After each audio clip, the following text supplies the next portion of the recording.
নমস্কার বন্ধুরা, eternal truth YouTube চ্যানেলে আপনাদের সকলকে স্বাগত। কমেন্টে লিখুন জয় মা কালী, শেয়ার করুন প্রিয়জনের সাথে।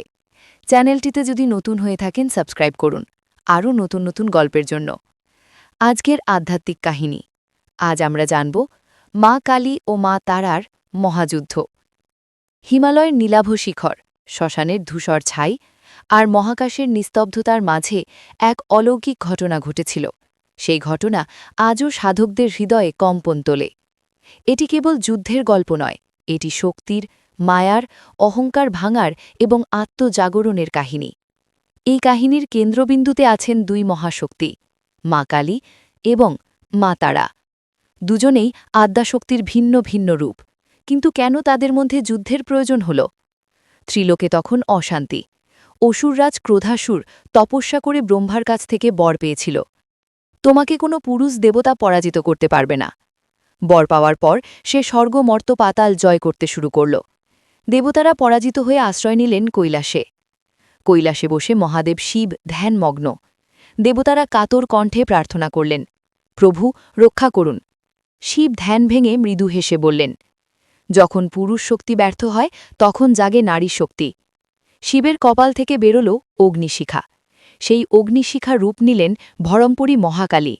4 হাতে অস্ত্র, জিভা বাহিরে, গলায় মুন্ডমালা। তিনি বললেন, অসুর বিনাশ আমার ধর্ম। মা কালী যুদ্ধক্ষেত্রে প্রবেশ করলেন। ক্রোধাসুরের সেনারা মুহূর্তে ছাই হয়ে গেল। কিন্তু ক্রোধাসুর ছিল মায়াবী। প্রতিবার কালী তাকে আঘাত করলে তার রক্ত থেকে জন্ম নিত আরও অসুর। দেবতারা ভীত, পৃথিবীর রক্তে লাল। তখন ব্রহ্মাণ্ডে ধ্বনিত হল এক মন্ত্র, ওম হ্রিং স্ত্রিং ওম হ্রিং। অন্ধকার আকাশ চিরে নীল আলোর ঝলক। সেই আলো থেকে আবির্ভূতা হলেন মা তানা।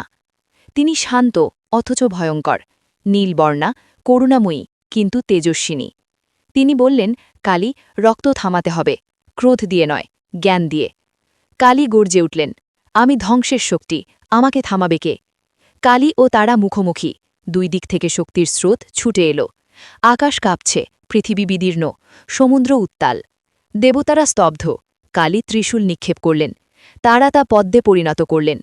তারা নীল অগ্নিশিখা ছুড়লেন। কালী তা গিনে নিলেন।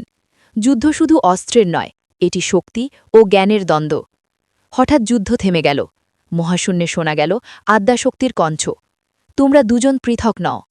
কালী থমকে গেলেন। তারা মৃদু হাসলেন। এক অলৌকিক আলো 2 দেবীর শরীর থেকে বেরিয়ে একত্রিত হল। দেখা গেল 2 রূপ, এক শক্তি। কালী ধ্বংসের আগুন, তারা জ্ঞানের মুক্তি। একজন ছাড়া অন্যজন অসম্পূর্ণ। 2 শক্তি একত্রিত হয়ে সৃষ্টি করলেন মহাতারাকালী রূপ। এই রূপে ক্রোধাসুরের সামনে দাঁড়াতেই সে কাঁপতে লাগল, কারণ সে বুঝল এ শক্তি শুধু ধ্বংস নয়, আত্মার শুদ্ধি। এক আঘাতেই তার অহংকার ভেঙে গেল। অসুর বিলীন হল আলোতে। এই যুদ্ধ আমাদের অন্তরের যুদ্ধ। কালী আমাদের রাগ, শক্তি, প্রতিবাদ। তারা আমাদের জ্ঞান, করুণা, মুক্তি। যখন আমরা শুধু রাগে চলি, ধ্বংস বাড়ে। যখন শুধু জ্ঞান, তখন কর্মহীনতা। 2 মিলনেই পরিপূর্ণতা।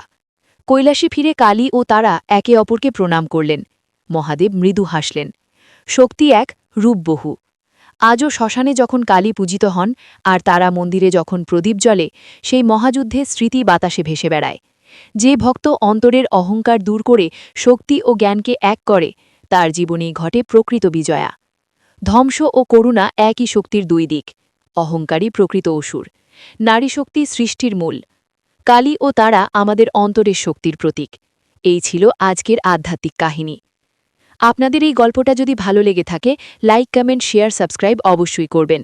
পুরো গল্পটা শোনার জন্য ধন্যবাদ।